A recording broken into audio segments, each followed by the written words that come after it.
Classical Conversations presents Refining Rhetoric with CEO Robert Bortons, a podcast where faith, business, politics, and classical education meet. Join us as we use the classical tools of rhetoric to seek truth in every arena of life. Hello, and welcome back to another exciting episode of Refining Rhetoric. Today, I have a business owner, a classical conversations graduate, a guy who's into Web3, has worked with Disney, or Warner Brothers, I guess I should say. Lex Avellino, welcome to the show. It's my pleasure. Pleasure to be here, brother. Hey, man, good to talk to you. I've chatted with you before, not recording, so just good to catch up. You've been working on a new business called Passage, which I believe is really about 3D and virtual worlds. You've worked on Lego Movie 2, and you've worked on some other movies. You also do graphic design and things like that. So tell us how really homeschooling and classical conversations prepared you for, working in the arts, and just like how you got maybe passionate about doing these things. Yeah, absolutely. So, it's been a long journey. I started the studio started in 2017 and working on it for 7 years. And I constantly tell people kind of like leading up to this, a lot of the things that kind of prepared me for the challenges of starting a business, working my way through different areas of the business, right? Because it became kind of more focused over time. All of this was really developed out of that homeschooling instinct, which is just a love to learn, right? I tell people that like the one thing that I really feel like I came away with that changed everything else was a love for learning, right? And just, my mom, who's a CC director, she read to us constantly, right? Whether it was fiction or historical fiction or anything in between. She read to us a lot, and that became a big part of just like this desire to understand things and to learn. We became, big readers on our own as kids. Grew up in a family of 9 kids, second of 9, and so just that like love of learning and not being afraid to not know something or like to solve a problem kind of like trumped everything else, right? Because if you can enjoy the learning process and aren't afraid of that initial stage where you don't know anything. In fact, I think I really enjoy that stage more than a lot of the later stages of learning where you're just refining and tweaking your knowledge. There's so much you get to figure out in the early stages, and it's kind of this, you go into a new discipline of some kind and you're just figuring out big picture questions like where are the big landmarks, right? Because you don't even know how to ask the right questions at first. Right. And I think homeschoolers do a great job getting through those stages, right? It shows up on our reading comprehension scores and whatnot, right? Where it's just like you pick up information quickly and you start to understand a scenario or understand things quickly. Because, frankly, I think just even that practice of reading as a family or getting into a book on your own, right? Whereas, I also spent some time in a private school, private Christian school in Philadelphia, where I did like wrestling and sports and stuff.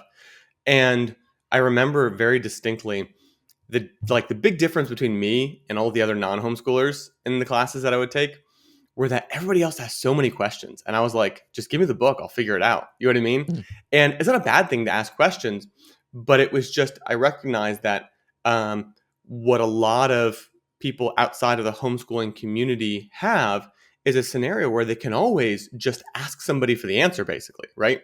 And I was almost like ashamed at the questions they're asking. I'm like, you're almost just asking for the answer. Like, They would like double, triple check, like, oh, did I do this right? And I just wasn't afraid of doing something wrong and finding out later on my score, like, okay, cool, I did that one wrong, right? So I think that was a huge part of how homeschooling and that critical discipline, I think, that comes out of CC really made a huge impact on every other stage of my life. Now, you started this in 2017. Like, what year did you graduate high school? Did you go to college? Like, tell us about that transition. So I finished high school, and that was the last thing that I finished. I went to a community college for about a year, not long enough to get your associate's degree, and then and I was working during that time as well. So like just getting some work experience, practical disciplines. I was like painting and doing food service and things like that. So I got to help like manage a restaurant, and there were some cool elements of that, but definitely a transitionary phase. And then I decided after traveling across the country to go hear a writer talk that I really enjoyed, Patrick Rothfuss. I decided I need to do what he did, which was he went to school, right? I wanted to be a writer at this point. And so I went to Belhaven University in Jackson, Mississippi for 3 years, one semester shy of graduating, but I ran out of money and I wanted to get married because I'd met my wife, Sarah, there. And I was like, I'm done. Like, I enjoyed this. It was a fun process. One of my teachers was a published author and just incredible William Faulkner scholar and brilliant dude.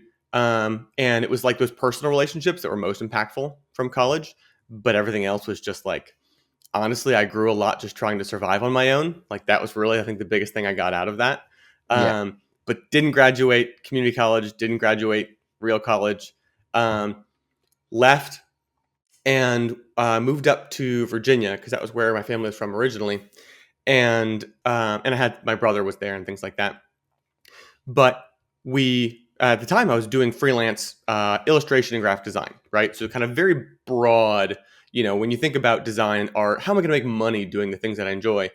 It was kind of like, oh yeah, sure. Graphic design and illustration, right? That made sense. When did you pick up those skills?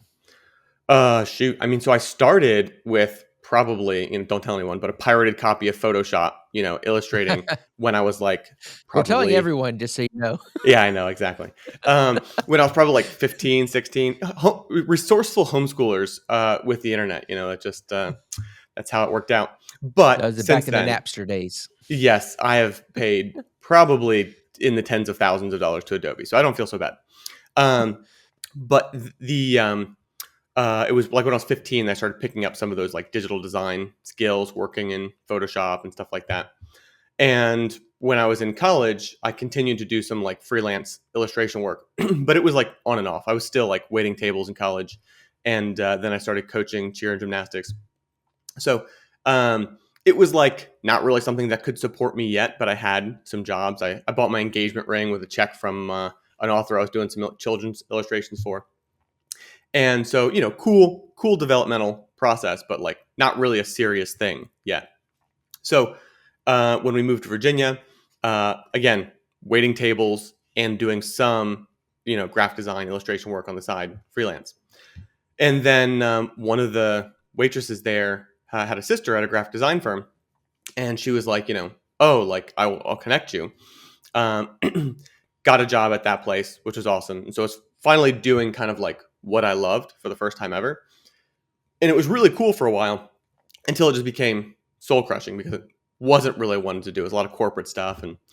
And so, long and short of it was, I really wasn't like, at first, lots of drive, lots of, opportunity there. But then over time, like as kind of the creative options started to close in and like had less and less kind of input into like what's going on, the creative decisions we're making, I just became a really poor performer. This is maybe a note for employers of homeschoolers, is like, give them freedom, give them big problems to solve, right? Performed very, very poorly. I was fired from that position, went home and like just broke down to Sarah. I was like apologizing to her that I got fired. And she was like, dude, you were like not happy there. It's okay. We'll figure it out. And like, once I had her permission to be like, okay about it, spent the next 3 days building a brand, putting a brand together, and then started pitching it around. And that year we made almost like no money, right? But it was really cool because that was 2017. I had just been working on kind of learning some of this 3D stuff. I'd picked up a program called Blender. It's a free open source program, but it's also been used in like huge film productions like Into the Spider-Verse as a big, animated film a bunch of people would know, and many others. But it was kind of my first step into something that was a little bit more niche, a little bit more technical in the artistic field, 3D rendering, animation, that type of stuff. And it was cool to me because it was like it really opened up the types of things I could create, right? Because you can make realistic stuff. Into the Spider-Verse is very animated, right? It looks two-dimensional, even though it's a 3D film. And there's a lot of really cool stuff you can do there. Once I started playing with that, I realized I wanted this to be a core part of kind of that business. And that's where our Studio 3 division came from. So that is the evolution up to 2017. That's great. So, parents, if you have a recent high school graduate still trying to figure their way in the world, don't worry, because success can be right around the corner for them. Oh yeah. But we all know success might appear to show up overnight, but that's not the case. So you start this 3 divisions in 2017. My understanding, your brother joined in 2020. So, like, tell me, like, how many employees do you have now? What's it been like? Winning work. What's it like running your own business? And what are and what's the new exciting thing that you've got going on? Yeah, absolutely. So at this point, we have between like 10 to 15 full-time staff, probably about 10 people, 10 employees on payroll. But we also work with, we contract a lot of teams across the world. So we've got development teams in Ukraine and India. So we have a really diverse team, which is cool. And we still have 3 division, the studio. But in 2020, we started building out, so we had been doing a lot of, with the 3D stuff, we're doing a lot of animation, a lot of design, right? And we ended up picking up some contracts in the event space where we were designing for these experiences that would be built out physically, but we're doing the designs virtually. So a lot of pre-planning, a lot of like designing the event, how it's going to look, doing renders. So that's like, you're creating these realistic images of what it's going to look like in the event. So that basically Warner Brothers can go and sign a $10 million check and feel like, okay, yeah, that's going to look good. Right.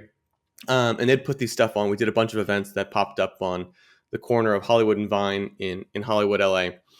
And we did a lot of experiences for like the It 2 movie, Lego Movie 2, for several Marvel movies like I'm going to forget Mrs. Incredible or whatever her name is.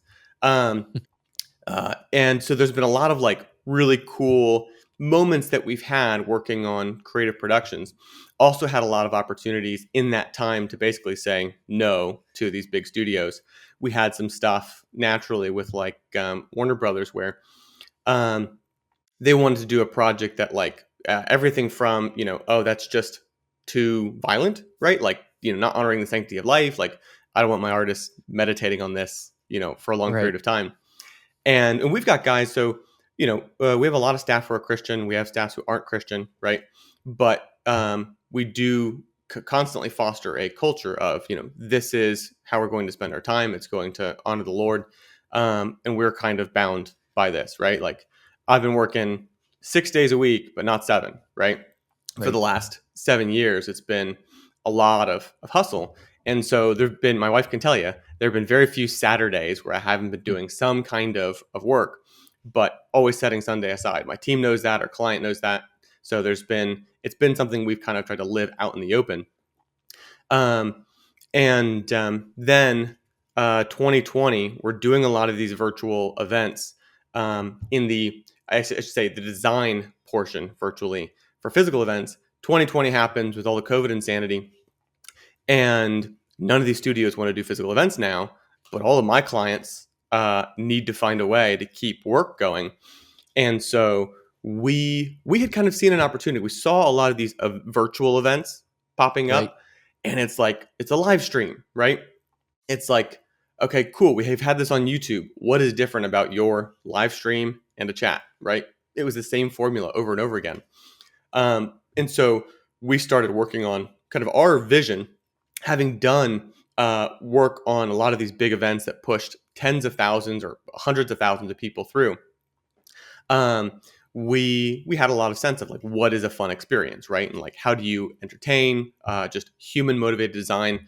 Frankly, I think so much of what adds originality and heart to our work is just an understanding of God's principles, right? We have a relationship with the author of the world. And so, we should have unique insight. And it's to the shame of Christians when they don't have unique insight into their field, right? Right. But it was a cool process because we were able to bring that to our partners and be like, hey, here is a new way that we're doing events. And, we can throw up a little clip here of what a passage experience looks like. But basically, it's really unique. It's like a video game, but you're walking around as your video. So instead of being stuck in one place in Zoom or in a live stream as your video, you are actually your video feed walking around a 3D space like a video game. So go check that out on YouTube if you're listening just to the podcast, if you want to see the video rendering. Exactly. It was a really unique experience, and we had the constant reaction we got when we bring people into our demo was, "Oh, whoa!" Because at first they wouldn't realize what they're looking at was 3D. It's just, okay, cool. What now? Right? I'd be like, turn around, and they're like, turn around, and they would turn, and they could like move through the space, and they would see like, oh, you're here too, because I'd be standing behind them. Right. And there was this, and that you're here too moment was kind of like our seed of like, this is it, right? This is what it feels like to be together in a virtual experience. Now, I'll make my big disclaimer here. I don't believe the future is virtual, right? Like it's both, right? It's this is always just going to be an extension in the same way that writing a letter is a compromise on being together physically, right? Paul makes this clarification in his letters to the Corinthians, for instance, right? That he would love to be with them physically. We should want the same thing too. But it is still a worthy compromise to be able to connect with people all over the world and to share wholesome messages and connect with the body and with God's people all across the world, right? So this isn't an application for getting lost in the virtual. Actually, it's an application that lets me be physically present with my family, right? Because if I can make the remote work experience, so again, another note from our team since 2017, we've never had a physical office, right? That's another note to people starting a business. You don't need an office, right? Okay, depending on what you're doing, right? Like especially for creatives, don't feel like you got to go be in New York or LA or where the opportunities are, because the opportunities are right here, right? Anywhere that you are, you can network with people. There's nothing stopping you from networking with huge net worth individuals from anywhere in the world, as long as you can just represent yourself well, right? Speak well, and develop that ability to serve others. So all that to say, we've been working remotely for the last 7 years. And Passage is something that allows us to do that in a more wholesome way, and in the way that is more like how God designed us to communicate spatially, right? Where people are around us and not just kind of this conglomerate of people on the wall, right? So Passage is the kind of the new business. You started it in 2020. Yep, exactly. So it was born out of all the COVID insanity. And people have asked since then, like, hey, since, the COVID stuff is not really a big narrative anymore, does virtual really matter? And I would say, of course it does. That was just a spark that opened people's eyes to the reality that, like, oh, we don't have to all be in the same room. Like, I can spend more time near my family. I'm gesturing out my office door, right? For those on audio, like, I've been working from in my house for the last 7 years, and a bunch of other people in just the last 4 years have realized, oh, I can do that too, right? We don't all have to arbitrarily have this particular office space with, the overhead that comes with it. And so it was a revelational moment. It wasn't just a momentary necessity. And, beyond that, there was just, there's a lot of opportunities that definitely were developed out of that, but we're independent of that as well. So we've been working on that for the last 4 years, and it developed slowly, right? So we did events, virtual events with Passage for Amazon, Capitol Records, American Girl, a lot of really cool brands. And it developed over time to the point where, right now we're kind of at a stage where we pivoted from doing this as like a service for those people to doing it as a product where anybody can use it as like a platform, right? And there is this vision where this long term becomes an open social platform, right? That becomes a new way for people to communicate and connect. But the biggest thing right now is that we're really pushing this as a tool for teams to collaborate, for content creators, for communities to connect, and to host private experiences. So being able to do events, being able to do, meetings with your team or with, sales, things like that. So it's definitely a unique application of, the 3D work that we've been doing, and just our work in development and interactive. We've always been looking for kind of like ways that we could be doing something different, right? There's just unique insights when you put a lot of time into a field. You start to see things, right? And maybe somebody else doesn't see it. And we have always felt this drive to, okay, we want to make that thing, right? Like we see a unique solution here. And again, I think that's that homeschooling problem solving spirit where it's just, we don't fear the unknown, right? We don't fear this like, Right. okay, I like that thing, but I don't know how to get there. We can see, okay, I can see the step that will take me one move closer to that thing. And I'm willing to just step forward, not knowing what all the other steps will be, but willing to work out the process. Thanks for practicing the 15 tools of learning with me on refining rhetoric. But if you want to dive even deeper, get practical advice on how to assess your students' learning more effectively, and get hands-on guidance, we have a service called the Classical Learning Cohort. A CC mom who just went through it named Bethany just said it helped her become a better communicator, listener, assessor, and teacher in her home with her girls. And by signing up for this cohort, the same thing can happen with you. It meets online 6 times per semester in a small group with like-minded parents and a leader that's going to help you understand the classical model and gain confidence as that lead learner in your homeschool and in your local classical conversations community. They are guided by veteran homeschool parents, and in that cohort, you will learn and practice new skills such as giving and receiving assessment. You'll learn how to draw your student out into each lesson by applying exordium and developing new tools for reviewing. And finally, you'll learn to mentor and be a mentor with other homeschoolers from around the world. So whether you're CC parent, director, tutor, or other CC leader, and you're looking to grow in your classical education journey, join us at Classical Conversations /cohort. That's the Classical Learning Cohort. You can sign up today at classicalconversations.com /cohort. And you can see that link in the show notes below. Now let's jump back in. Now, one of the things that you and I talked about, earlier when we were preparing for this conversation is you need or want more Christians to be in this 3D space, in this artistic space. I mean, you're looking for, people to mentor. And, we hear from a lot of our families at Classical Conversations that, maybe college isn't right for us. It's getting expensive. There's, we don't know what they're going to be learning. What are those other options? So, you're taking a step out, I believe, and trying to get a, kind of an apprenticeship or career immersion, helping people see if this is a good career for them, opportunities. So tell us about this apprenticeship opportunity, what you're looking for, how people can find out about it, and who might be right for this type of apprenticeship. Yeah, absolutely.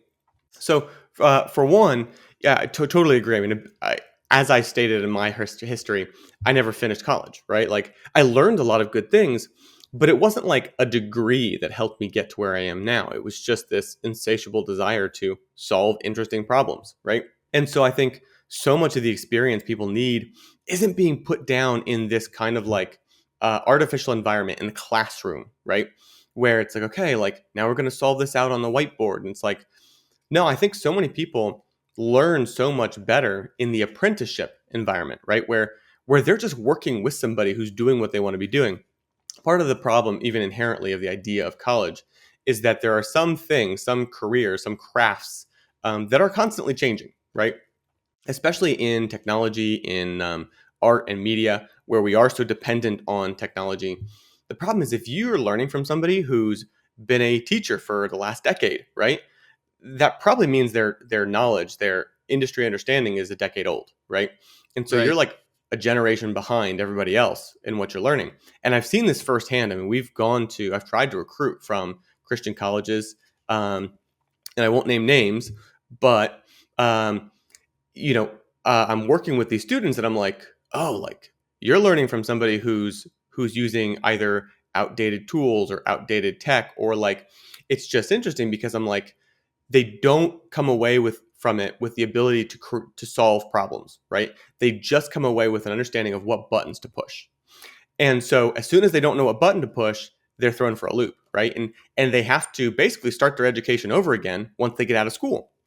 So for us, our goal is to bring people into the 3D Vision studio. So, bring people into for one, a safe place, right? A place where, we honor God's principles first and bow the knee to Jesus in everything that we do. But also training people for the real world, right? Where you're going to run into clients who you have to say no to, being able to say no to like good money, right? And being able to solve problems, right? Being able to just like figure things out. I mean, so many of the jobs that we got were because I said, yes, I can do that, to something I hadn't done before, right?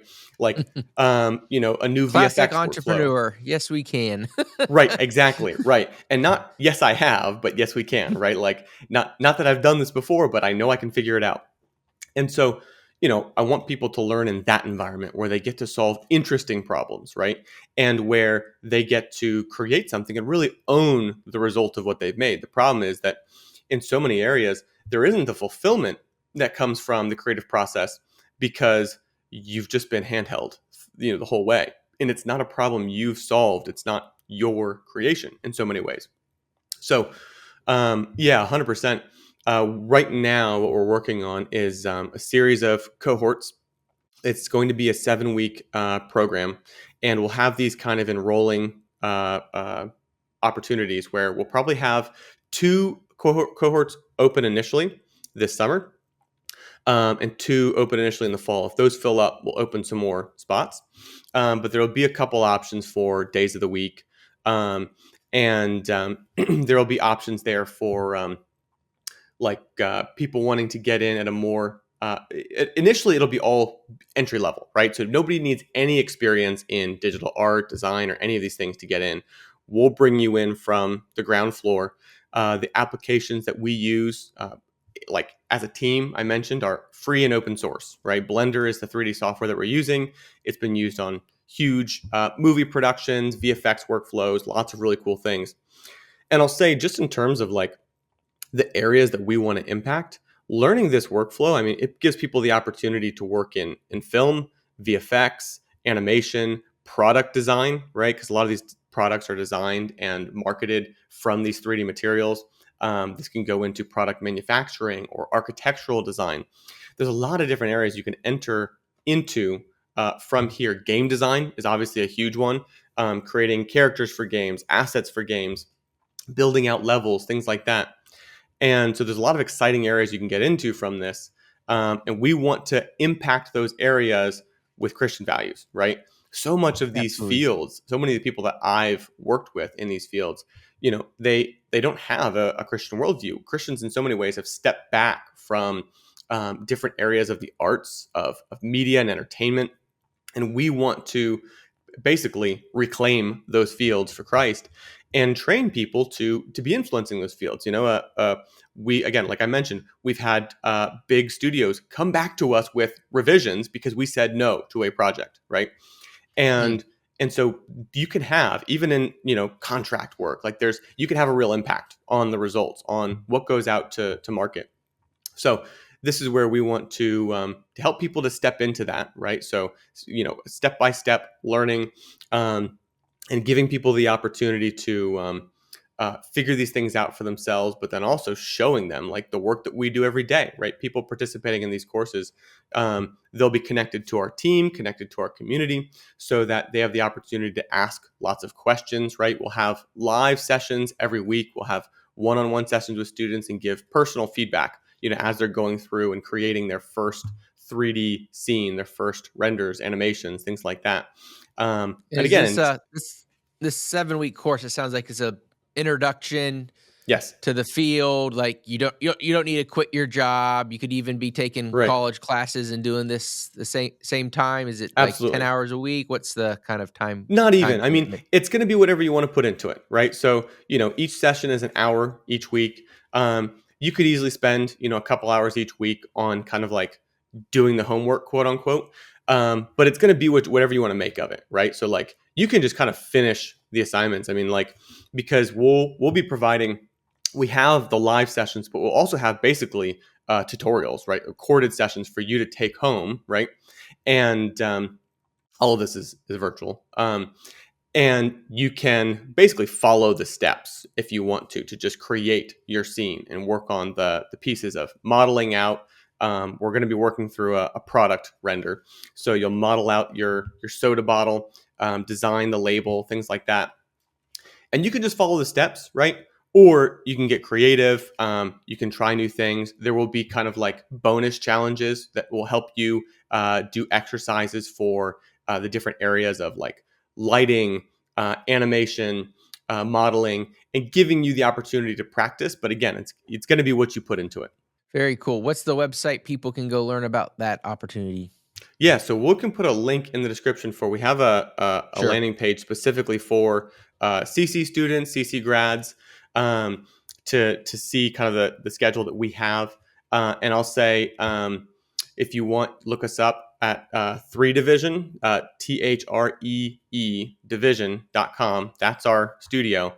And you can always look me up as well, Lex Avellino on Instagram, Twitter, and just see a lot of the work that we're creating. So the 3Division page on Instagram is We Build Worlds. Or actually, no, sorry. That's on Twitter. It's on Instagram. It is 3Division Labs. So you can see the work that we're creating. You can see little previews, actually, of what's in the course. I think it'll be inspiring to a lot of people, just realizing what you can create in just 7 weeks. Very cool. Now, just want to veer off a little bit here for a couple minutes to talk about Web3, AI, blockchain, because your new company, Passage.io, right, is that built on Web3 technology, and what does that mean? Yeah, absolutely. So Passage is it's a virtual event platform, but there is an underlying blockchain. So blockchain is a really interesting concept, and I'm going to use a fancy word here. It's all about the distributed ledger, right? And what that means is basically no one person decides what's on the blockchain. That's what it means. Or I should say, no one person can verify what's on the blockchain. And it's just essentially a way to store data of one kind or another in a way where there is accountability, right? We can appreciate that as Christians, and transparency. So it's totally open, and it's very hard to trick, right? Or to change the data, because you would have to have a large network agree that the data should be a certain way, right? So what that means fundamentally for something like Bitcoin is that the ledger of who owned which Bitcoins is distributed all across the world. There are people who run Bitcoin miners. Those are the nodes. And they're processing every transaction. And it's never one person or one machine that decides this was a valid transaction. It's always a group of nodes together coming to consensus. And all across blockchain, there's different consensus methods and things like that. But that is essentially the idea of a blockchain. Is it's just a technological way of having accountability and ownership, right? Because it's totally open, you can always verify. It's always open to the community to verify that things are operating the way they should. And also, there's always this accountability. If somebody's machine, even out of like an accident, were to process a transaction incorrectly, the other nodes in the network would know that because they're accountable to make sure that transaction happens correctly, and that machine will get slashed, which means they lose Bitcoin. So there's actual real consequences for processing transactions incorrectly. And this sounds like super technical and dry, but it has big ramifications, which is basically that there is now really unique technology for having ownership of value, ownership of Bitcoin itself, which just cracked this year cracked $70,000, right, which is really cool. Is doing new all-time highs, and there's also other types of value, right? So things that you want to own. Right now, so much of the digital stuff you own, the apps on your phone or the games that you or your kids might buy, they can be taken away at any moment, right?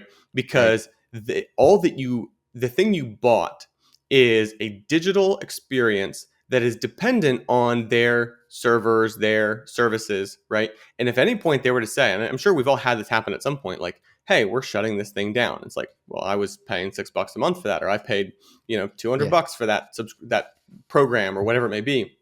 And now it's not supported anymore. Right. Or, buying different uh, digital items in a game or things like that. Like all this is becoming more common for the entertainment space, or shoot your videos, right? Like if you don't continue to pay, whatever it is, 15, $20 a month for your Amazon or your Netflix subscription, you won't still have those videos, right? And even the ones you quote unquote bought, right? How do you get access to those if the Amazon site is down or whatever it may be? So we all recognize that there's a ton of digital ownership happening in our daily lives. And the question is just like, how do we use the technology to make sure that you can actually own the thing that you bought? And that is where blockchain comes in. The blockchain allows, instead of Amazon or Netflix hosting that digital item, there's that data can exist on the blockchain that knows that you own this thing. And even if Amazon goes down, as long as the whole community of the blockchain all across the world doesn't all go down, your thing still exists, right? Your ownership of that asset still exists. And that applies in different ways. For us at Passage, what that means is that when you're doing these virtual experiences, when you're hosting an event, when you're doing team building, whatever it may be, meetings, sales calls, things like that, the digital space that you create, the items you buy to set that up to make it look the way you want, adding your branding, things like that. The blockchain, the Passage blockchain, ensures that you can truly own those things, right? For me, the way that I think this is a huge impact for creators, content creators, filmmakers, because it gives us a unique way to deliver content, right? For content creators to monetize their content. Imagine if you create a video and you put it on a new type of social network like Passage, right? This is not an existing feature, but just kind of imagine the future, right? This is where this is going type of moment. And you have a community. You're a content creator. You meet up with your community, do fun events inside Passage, and you want to host a video, and you put it on Passage blockchain, right? Instead of putting it on YouTube, right? So this is the alternative that we're suggesting. And then not only can your followers watch this, and maybe you can put up a setting where they have to pay to watch it, right? And you can verify all that, but you truly own this video. And then somebody else says, oh, I would like to actually put that video on our website, right? There's ways where your video you can monetize it in new ways and have new types of revenue as a creator, leveraging blockchain, because we can set it up where that video, no matter where it goes, is still fundamentally owned by you. And revenue for that video can be directed back to you. So it's like, hey, you can actually have ownership and monetization, because anybody who goes and hosts that video or shares that video on their website, it can be generating fees. Like they pay small fees to do that, right? Which gives creators a lot more ways that they can create if they're not worried about like, well, I have to appease the YouTube algorithm, or I have to, bow to my partnerships or whatever it may be, right? Like the creators are bent over backwards trying to figure out how to make revenue doing what they're doing. And blockchain just gives us a lot more tools to do that, where you can maintain ownership of what you've created, but still have really unique monetization mechanisms where it just gives creators a lot more opportunities. So that's kind of how I believe that Web3 has a huge impact on what we're building in the technology space and opportunities we're trying to create for the Christian creatives, right? Because frankly, I think so many of the existing opportunities or areas that you can become a creator, YouTube, Twitter, Facebook, Instagram, like they're controlled by the opposition, right? Like people who hate our worldview, right? And as much as, I think people are doing a fantastic job getting creative and making opportunities, I think there's so much more if we can innovate in the technology space and create a more open space. I think where you don't put in arbitrary rules, where you don't basically rig the game, Christians win, because we can make better content that really appeals to the way people are created, to the inmost desires of the human heart. We can make things that really fulfill people and don't just, excite. Don't just create this addictive quality, right? But stuff that is truly fulfilling. Well, Lex, thanks so much for coming on the show today and telling us about Passage.io and 3 divisions and this opportunity for people to see if maybe that type of artistic work is something that they'd be interested in through your upcoming classes and apprenticeship, as well as, we talk a little bit about crypto and Bitcoin here and, getting some inside look from, a user of it, Yeah. actually trying to make applications and not just worrying about the prices going up or down, but actually talking about real world use cases. So just give us one more time those links to connect with you, and I'm sure people will be reaching out to learn more directly. Yeah, absolutely. So 3division.com, that's 3 spelled out, division.com. That's where you can see our studio and our work that we've done, and find our social links. And also, if you just want to look me up, you'll find me on LinkedIn, Instagram, Twitter at Lex Avellino. Yeah, I would love to connect. Feel free to shoot me a message. You can find my shoot me a message on LinkedIn or Twitter, wherever you do social. And happy to answer questions about the courses that we're creating, what the studio life is like, and yeah, just always happy to hop into it with other homeschoolers, other CC folks, and yeah, it's an absolute pleasure.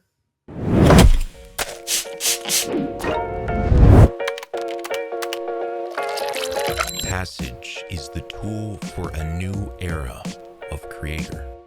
Build a world for your community across 1,000 platforms without the need for fancy apps. And so on and so forth. You get the gist. I'll show you around and you'll pick it up quick, okay?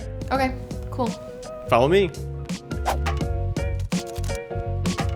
Hey, Abby. Hey. Bye, Abby. Bye. Bye.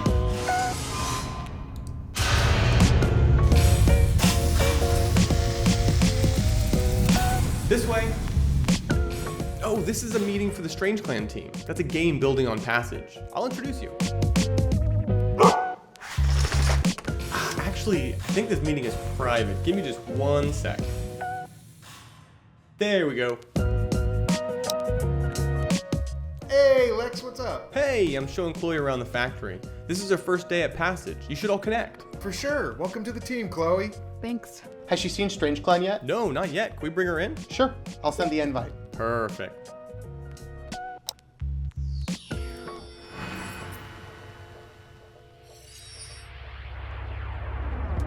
This is Strange Clan. V, you want to show us around? Yeah, let's go check it out.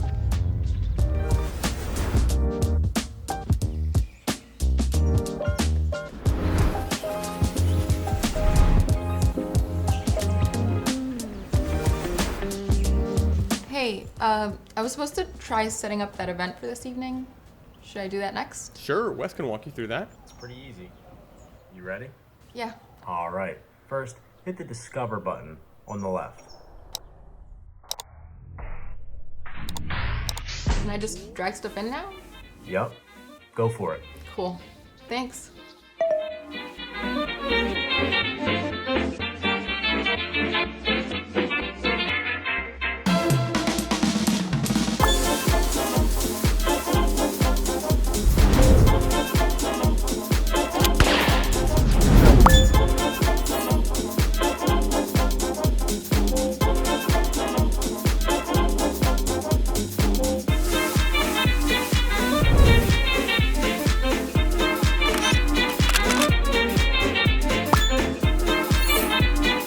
Chloe, amazing work. You should come to our event tonight. I'll send you an invite. Thanks.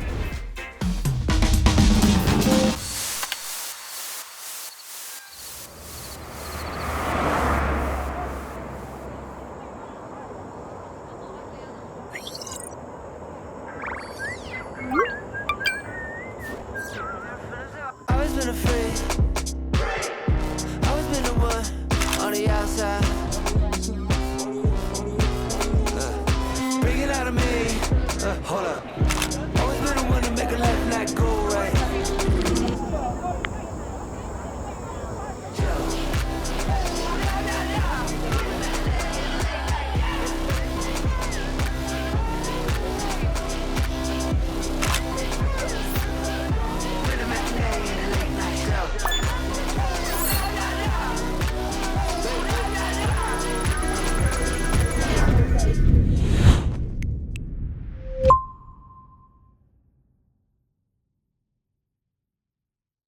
It was exciting talking to Lex, a real-life homeschooling graduate, classical conversations grad, who took a abnormal pathway to success and now is in the exciting world of 3D rendering and AI and Web3.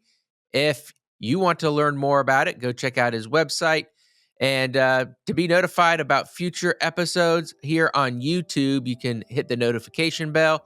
Be sure to follow us on all the social media sites and don't miss an exciting episode. Tune in every single week. Until next time, God bless. Thank you for listening to Refining Rhetoric with Robert Bortons. Want more? Make sure to subscribe so you won't miss an episode. You can also follow us on social media to continue the conversation. And visit classicalconversations.com/rhetoric to find out how you can join a local homeschool community.